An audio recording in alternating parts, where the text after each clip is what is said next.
Bom, seja bem-vindo aqui mais uma vez ao canal Vida Cristã. Neste vídeo nós vamos falar sobre os mortos que reviveram na Bíblia, ok? É isso aí, eles estiveram entre os mortos, mas viveram depois conosco, ok? Então, na Bíblia Sagrada temos 7 registros de pessoas que morreram, mas ressuscitaram, voltaram à vida. Na verdade, são 8, mas a oitava pessoa, o oitavo personagem na Bíblia Sagrada que esteve entre os mortos e viveu, foi Jesus Cristo. E a ressurreição de Jesus Cristo, ela tem um detalhe muito forte, muito importante, que a gente vai ver em separado, ok? Bom, o primeiro caso na Bíblia Sagrada de alguém que morreu e depois voltou à vida, voltou a reviver, foi o filho da Sunamita. Né? O filho da Sunamita, na época do profeta Eliseu, todos nós sabemos que Eliseu passava por Sunem e sempre que ele passava por lá, ele se hospedava na casa daquela mulher. E aquela mulher, aquela família, então, justamente seu marido, percebeu que Eliseu era, então, um homem de Deus. Eu tenho certeza que você já deve ter ouvido algumas pregações em que as pessoas dizem que Eliseu só passava na frente da casa daquela mulher e só por ele passar lá, a mulher viu que ele era um homem de Deus. Na verdade, isso é um equívoco, né? Eu mesmo já cheguei a falar isso, já cheguei a pregar sobre isso, mas depois estudando na Bíblia Sagrada eu percebi que não era assim. Eliseu passava por Sunem, sim, mas ele se hospedava na casa daquela mulher. Aquela mulher já tinha por costume hospedar a Eliseu, né, a Geazi, eles sempre entravam ali, comiam com ela, e na convivência com ele, ela realmente notou que ele, então, era um homem de Deus, tá bom? Bom, essa história você pode ver no livro de 2 Reis, no capítulo de número 4, ok? É onde está o registro da história desse menino, dessa mulher, desse profeta, chamado Eliseu, ok? Bom, se nós fôssemos ler aqui todo o capítulo 4, seria bem complicado, porque não teríamos tempo, o vídeo ficaria muito extenso. Então eu vou ler apenas os versículos que relatam exatamente o momento em que a criança é ressuscitada, tá bom? É o versículo de número 32 a 37, mas você em casa aí, no aconchego do celular, pode estudar a Bíblia Sagrada com mais afinco, lendo todo o capítulo 4 de 2 Reis, ok? Vamos então à leitura, nos versículos 32 a 37 do capítulo 4 de 2 Reis, ok? Vamos lá então. Diz assim o texto: E chegando Eliseu àquela casa, eis que o menino jazia morto sobre a sua cama. Então ele entrou e fechou a porta sobre eles ambos, e orou ao Senhor. E subiu, e deitou-se sobre o menino, e, pondo a sua boca sobre a boca dele, e os seus olhos sobre os olhos dele, e as suas mãos sobre as mãos dele, se estendeu sobre ele, e a carne do menino aqueceu. Depois voltou e passeou naquela casa de uma parte para a outra, e tornou a subir, e se estendeu sobre ele. Então o menino espirrou 7 vezes, e o menino abriu os olhos. Então chamou a Geazi e disse: Chama essa sunamita. E chamou-a, e veio a ele. E disse ele: Toma o teu filho. E veio ela, e se prostrou a seus pés, e se inclinou à terra, e tomou o seu filho e saiu. Então esse é o primeiro registro da Bíblia Sagrada de alguém que esteve entre os mortos e voltou de lá, né? Voltou a viver, que é esse garoto, o filho da Sunamita. Neste episódio, ó, existe um fato muito interessante, que é justamente o comportamento do profeta, né? Ele chegou ao seu quarto. Para quem conhece a história, aquela mulher resolve com seu marido construir um quarto para o homem de Deus, né? Então, eles constroem uma espécie de uma sala embaixo e faz o seu quarto em cima, no telhado, né? Na parte de cima, na laje. E aí, Eliseu, quando então passava por Sunem, não ia mais para dentro da casa da família. Ele tinha a sua casinha, o seu local para ele ficar, né? Isso lhe dava comodidade, lhe dava privacidade, ok? E ali Eliseu ficava quando estava em Sunem. Pois bem, quando a criança faleceu, aquela mulher não tinha filhos. Eliseu, pela bondade que ela fez com ele, chamou ela e disse: olha, o que é que você precisa? Você precisa que eu interfira, que eu peça ao rei em seu favor por alguma questão? Ou ao chefe do exército? E ela disse: não, meu senhor, eu estou no meio do meu povo, eu abri tranquilo, eu não preciso de nada. E ela disse que não queria, não precisava de nada. Mas aí Eliseu, inconformado e não poder ajudar ela, pergunta a Geazi: Geazi, o que é que a gente vai poder fazer para essa mulher? E Geazi disse para ele: olha, senhor, ele não tem filho. Ela não tem filhos e o marido dela é já idoso, então, ao que parece, eles vão viver sem filhos. E Eliseu manda ela de volta aqui, chama ela aqui. Ela volta e ele diz: olha, no tempo determinado você terá o seu filho, você terá um filho. E ela disse: senhor, não lhe pedi nada, não minta para mim, não, vai se cumprir conforme a minha palavra, o menino vai nascer. E de fato o menino nasceu. Você pode acompanhar essa história no capítulo 4 de 2 Reis.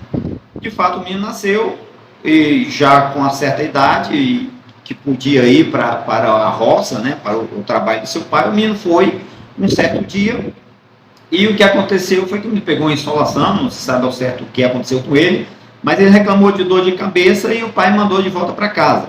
Chegando em casa, a mãe o acolheu e foi cuidar dele, aquela coisa toda, mas ao meio-dia a criança morreu, faleceu no colo, nos braços da mãe. A mãe, então, ao invés de se desesperar, ela pega o menino, leva para o quarto, a casa do profeta, põe o menino sobre a cama do profeta, pede um animal de transporte para ir até onde Eliseu estava. Ela vai até onde Eliseu estava. Quando ela chega lá, conta para Eliseu o que aconteceu. Eliseu manda Geazi à frente com o seu bordão para colocar sobre a criança, mas o trabalho de um profeta, quem deve fazer é o profeta. E Geazi vai na frente, coloca o bordão, mas nada acontece. Aí então, Eliseu chega em casa, o menino está lá na sua cama, né? Ele sobe ao seu quarto, faz uma oração ao Senhor, desce, aguarda, espera ali, certamente estava em oração, né? Pedindo a Deus para que o milagre fosse realizado, e depois de algum tempo ele sobe novamente. Pois bem, o comportamento dele é que é interessante, porque ele põe a sua boca na boca da criança, seus olhos nos olhos da criança, e coloca as suas mãos nas mãozinhas das crianças. É muito parecido com o que se faz quando se vai, por exemplo, fazer a ressuscitação boca a boca, né? Chamado boca a boca. Então Eliseu faz algo parecido com aquilo, 2 vezes. Ele faz uma vez, ele ora, faz isso, desce, sobe de novo e repete esta ação. Ao repetir essa ação, então o menino volta à vida. Ele espirra 7 vezes, né? E volta à vida. Ele volta à sua normalidade. Okay? Então esse é o primeiro caso de uma pessoa na Bíblia Sagrada que morreu e ressuscitou de entre os mortos. Esteve entre os mortos, mas depois passou a viver entre nós. Okay? Preste bem atenção nos casos de ressurreição, porque você vai ver uma grande diferença entre essas pessoas, estes 7 casos que eu vou relatar aqui, e o caso de Jesus Cristo, que é uma ressurreição bem diferente, ok? Bom, vamos então ao segundo caso, que não é muito distante daqui, é ainda no segundo livro de Reis, agora no capítulo 13, já depois da morte de Eliseu, apesar de envolver também esse profeta, né? Fora Jesus Cristo, o único personagem bíblico, na verdade, que consegue ressuscitar uma pessoa e consegue ressuscitar mais do que uma pessoa. E ressuscita até mesmo depois da sua morte, ok? Pois bem, é o caso de uma pessoa que havia morrido, lá no capítulo 13, você pode ler aí. O capítulo 13, eu vou ler apenas os versículos 20 e 21, que é o momento exato em que acontece este milagre, ok? Diz assim o texto bíblico: depois morreu Eliseu e o sepultaram. Ora, as tropas dos moabitas invadiram a terra à entrada do ano. E sucedeu que, enterrando eles um homem, eis que viram um bando, uma tropa, e lançaram o homem na sepultura de Eliseu. E caindo nela o homem, e tocando os ossos de Eliseu, reviveu, e se levantou sobre os seus pés. Então veja bem, o profeta Eliseu, que havia ressuscitado o filho daquela mulher, ele chegou o dia da sua partida, né? Todos os seres humanos têm um dia em que eles partem desta vida. Isso é uma lei da natureza, uma lei imposta por Deus, por causa do pecado, né, na terra, e nós não temos como fugir disso. Aliás, é a única certeza que a gente tem quando a gente nasce, é que vamos morrer. E Eliseu morreu, de fato, né? O homem de Deus, aquele que conseguiu ressuscitar uma pessoa, morreu, foi enterrado, e já havia algum tempo, né? Ele já estava em estado de decomposição, e as pessoas foram enterrar, né? Certamente foi enterrado no cemitério comum, e quando foram enterrar uma determinada pessoa, que a Bíblia não identifica, não diz quem é essa pessoa, esse homem, as pessoas que estavam enterrando ele viram uma tropa inimiga, né, e com medo fugiram. Quando você lê uma outra versão da Bíblia Sagrada, você percebe isso aí.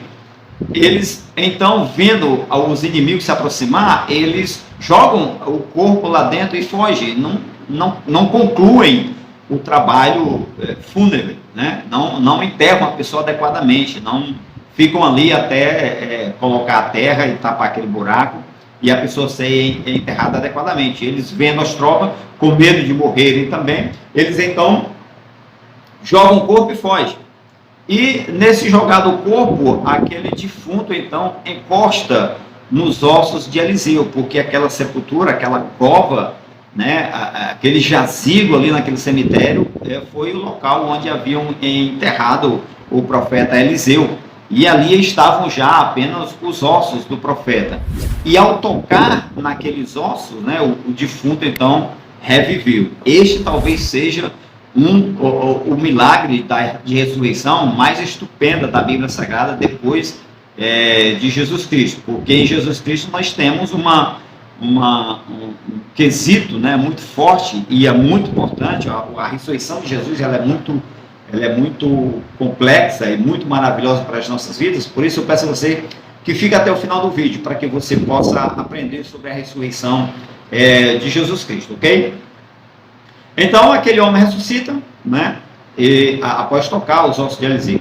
Não existe um outro relato da Bíblia Sagrada parecido com isso. Eliseu já estava morto há muito tempo, só havia seus ossos lá, e mesmo assim os seus ossos ressuscitaram aquele homem que fora jogado, já morto, já sem vida, na sua sepultura, ok? Este é o segundo caso da Bíblia Sagrada, e os dois casos no Antigo Testamento são apenas esses dois. Só existem dois casos de ressurreição no Antigo Testamento, que é o filho da Sunamita e agora esse homem que é ressuscitado após tocar o seu corpo, tocar os ossos de Eliseu, ok? Mas vamos então agora para a ressurreição no Novo Testamento, okay? Vamos dar um salto aí, porque não há um outro registro de ressurreição no Antigo Testamento, tá bom? Nós vamos então para o caso da filha de Jairo, né? Jairo era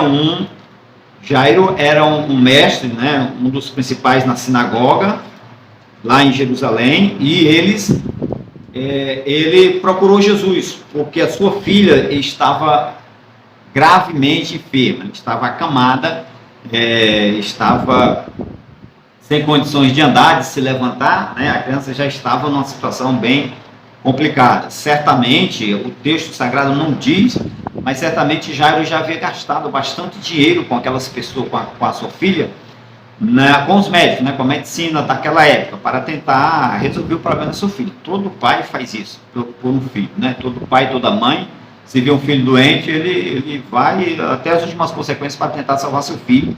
Certamente Jairo também fez isso por sua filha, e os médicos com certeza devem ter dito para ele, não tem mais como salvar seu filho. Então ele vai à procura de Jesus, ok? E ele encontra-se com Jesus e pede a Jesus para ir até a sua casa para sarar a sua filha. Bom, Jesus então consente ir à casa de Jairo e vai seguindo o caminho, né? No meio do caminho alguém interpela Jesus e ele se demora a continuar a sua caminhada com Jairo. Nesse meio termo, né, aparece os funcionários os funcionários de Jairo para dizer para ele, ó, não precisa mais incomodar o médico, né? Ele não precisa mais ir na sua casa orar pela sua filha, para curar a sua filha. Ué, mas ela ficou boa? Não, a sua filha morreu, ela faleceu, já era, né? Nesse momento, Jesus estava ali cuidando daquele problema que havia surgido, né? Aquela mulher que estava também com problema de saúde, ela interpelou Jesus no meio do caminho, Jesus foi atender aquela mulher, naquela demora, Jesus estava ali atendendo ela, quando os funcionários de Jairo chegaram e falaram com Jairo. Jesus, percebendo, ouvindo ou percebendo o que estava acontecendo, se vira para Jairo e diz, tão somente tenha fé, não temas, né? Isso está no Evangelho de Marcos, no capítulo de número 5, eu vou ler aqui apenas alguns versículos, por causa para não ficar um vídeo muito grande, ok? Então, vou ler aqui do versículo 21 ao versículo 24, que diz assim: E passando Jesus outra vez num barco para outra banda, ajuntou-se a ele uma grande multidão, e ele estava junto do mar. E eis que chegou um dos principais da sinagoga, por nome Jairo, e vendo, pôs-se a seus pés e rogava-lhe muito, dizendo: Minha filha está moribunda, doente, enferma, né? Tem uma versão que diz gravemente enferma. Rogo-te que venhas e lhes imponhas as mãos para que sare e viva. E foi com ele, e seguiam uma grande multidão que o apertava, né? Esse é o relato que eu acabei de fazer para vocês. Agora nós vamos pular para o versículo de número 35. Vou ler até o 43, ok? O texto bíblico diz assim: E estando ele ainda falando, chegaram alguns dos principais da sinagoga, a quem disseram: A tua filha está morta, por que enfadas o mestre? E Jesus, tendo ouvido estas palavras, disse ao principal da sinagoga: Não temas, crê somente. E não permitiu que alguém o seguisse, a não ser Pedro, Tiago e João, irmãos de Tiago. Pedro e Tiago e João, irmão de Tiago. E tendo chegado à casa do principal da sinagoga, viu o alvoroço e os que choravam muito e pranteavam. E, entrando, disse-lhe: Por que vos alvoroçais e chorais? A menina não está morta, mas dorme. E riam-se dele. Porém, ele, tendo-os feito sair, tomou consigo o pai e a mãe da menina e os que com ele estavam, Pedro, Tiago e João, e entrou onde a menina estava deitada. E, tomando a mão da menina, disse: Talita cumi, que traduzido é: Menina, a ti te digo, levanta-te. E logo a menina se levantou e andava, pois já tinha 12 anos. E assombraram-se com grande espanto. E mandou-lhes expressamente que ninguém o soubesse. E disse que lhe desse de comer. Okay? Então, esse é um dos registros de ressurreição na Bíblia Sagrada no Novo Testamento que Jesus Cristo fez. Jesus Cristo fez 3 ressurreições. Ele operou 3 ressurreições, né, que ficaram registradas na Bíblia Sagrada. Se ele registrou mais, não ficou registrado, tá? Ficou registrado 3 casos. Esse aqui é um deles, a filha de Jairo, ok? Jesus chega na casa de Jairo ali, todo mundo chorando, ele tira todo mundo para fora, fica apenas ele, o pai e a mãe e os 3 discípulos, os 3 apóstolos. E Jesus então ressuscita aquela menina, ok? É um dos casos, tá bom? Na Bíblia Sagrada, falando sobre ressurreição dos mortos. Um outro caso também na Bíblia Sagrada, esse é um caso muito conhecido, que é o de Lázaro. Nós vamos então agora para João, o Evangelho de João, capítulo de número 11, ok? Onde nós temos, você pode ler em casa aí, todo o capítulo 11, eu vou ler apenas alguns versículos salteados, tá bom? Vou ler primeiro do 1 ao 3, para que a gente possa se situar bem sobre esta história, apesar de que certamente você talvez já conheça bem essa história. Diz assim o texto: Estava então enfermo um certo Lázaro de Betânia, aldeia de Maria e de sua irmã Marta. E Maria era aquela que tinha ungido o Senhor com unguento, e lhe tinha enxugado os pés com seus cabelos, cujo irmão Lázaro estava enfermo.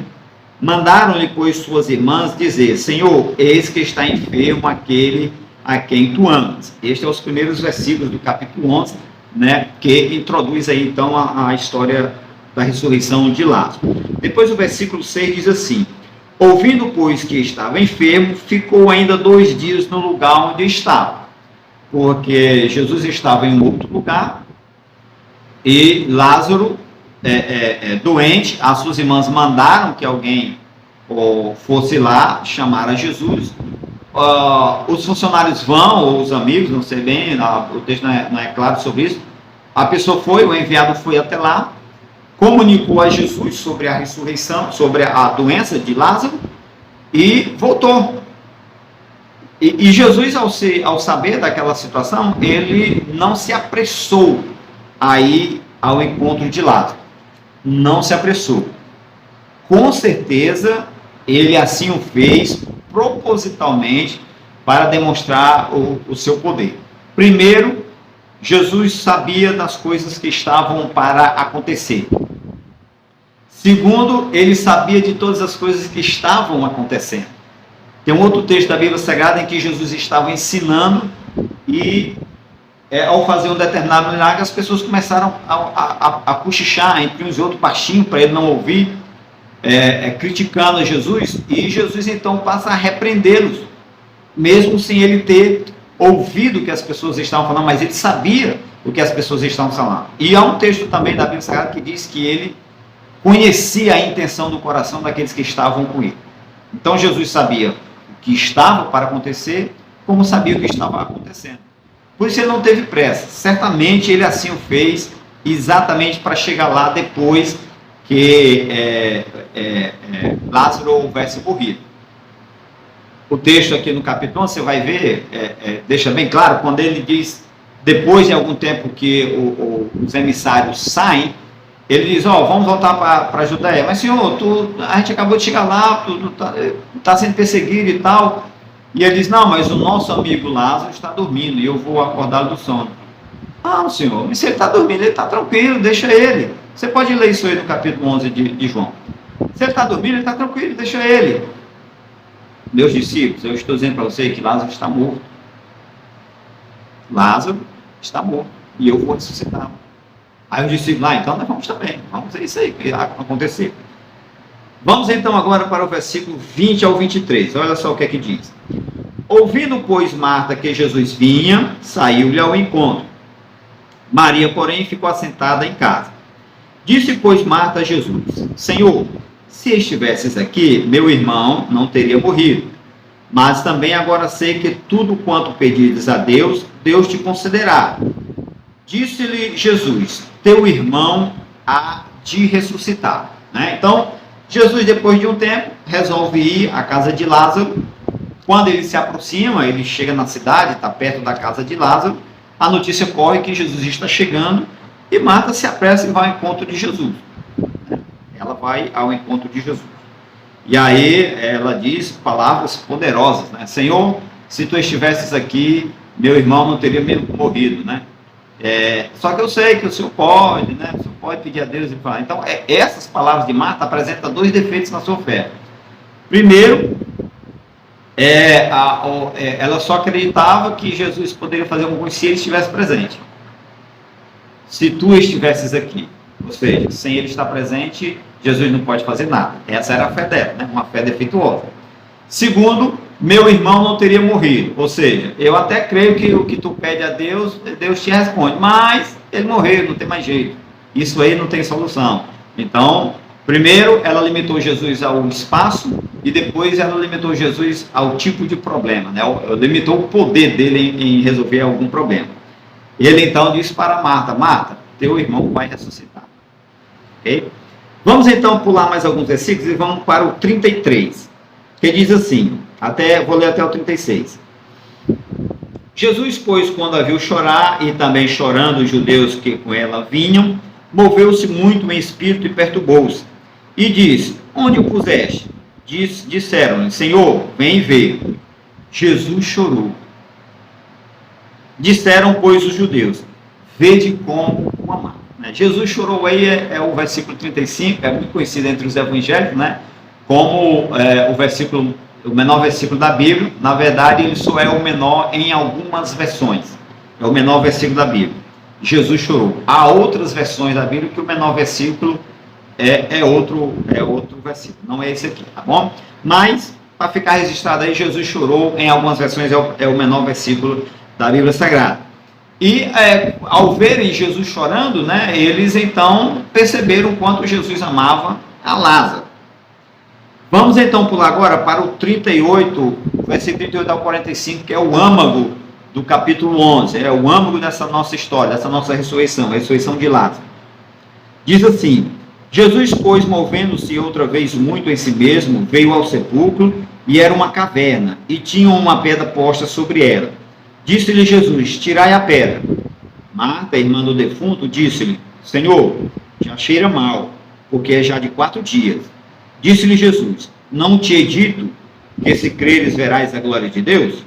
Tiraram, pois, a pedra. E Jesus, levantando os olhos para o céu, disse: Pai, graças te dou por me haveres ouvido. Eu bem sei que sempre me ouves, mas eu disse isto por causa da multidão que está em redor, para que creiam que tu me enviaste. E, tendo dito isto, clamou com grande voz: Lázaro, sai para fora. E o defunto saiu, tendo as mãos e os pés ligados com faixas, e o seu rosto envolto num lenço. Disse-lhe Jesus: desligai-o e deixai-o ir. Muitos, pois, dentre os judeus que tinham vindo a Maria e que tinham visto o que Jesus fizera, creram nele. Então, nós vemos aí, nessa história de Lázaro, Jesus propositalmente se demora a ir até a casa dele para não apenas curá-lo da sua enfermidade, mas para ressuscitá-lo de entre os mortos. E não foi aquela ressurreição a corpo quente, ou seja, Lázaro não tinha ressuscitado há pouco tempo. Já haviam 4 dias, não havia morrido há pouco tempo. Lázaro já havia morrido há 4 dias. Ele estava sepultado há 4 dias. E houve até uma recusa de Maria, de Marta, em tirar a pedra, fazer o que Jesus mandou, exatamente porque o mau cheiro, né, já era grande. Era comum, era costume entre os judeus, com 3 dias depois de sepultado, eles voltarem ao túmulo e jogarem mais perfume sobre o corpo, né, para evitar que o mau cheiro se espalhe pelo ambiente. Então, eles voltavam com 3 dias, né, e ali eles colocavam mais perfume. Com certeza Maria devia ter voltado no dia anterior lá no sepulcro, ter colocado o perfume e ter notado que o cheiro não estava muito legal. Por isso ela disse para Jesus: Senhor, já faz 4 dias, já está cheirando mal. Praticamente, quem conhece a cultura judaica entende que ela deve ter, ontem mesmo eu estive aí, botei perfume sobre ele e o corpo realmente já estava fedendo. E Jesus disse: eu não disse para ti que se tu crês, tu verás a glória de Deus? Então aquele corpo que já estava em um certo estágio de putrefação, quando Jesus profere a sua palavra, chama Lázaro pelo nome, manda ele vir para fora, então aquele corpo é regenerado. Ele estava em decomposição, ele é regenerado, ele volta à sua condição apropriada para receber um espírito, uma alma, né? A sua carne é renovada, regenerada lá dentro do túmulo, e então Lázaro sai, né, ressuscita diante dos mortos. Ele de alguma forma, não sei como, porque os judeus costumavam embalsamar, tipo mumificar, né, e ele com certeza teve muita dificuldade para subir aqueles degraus, para sair de dentro daquela caverna, né, de dentro daquele túmulo, e vir ao encontro de Jesus. Mas ele assim fez, né? Ele assim fez. Jesus operou mais esse milagre, um enorme milagre de Jesus Cristo, ok?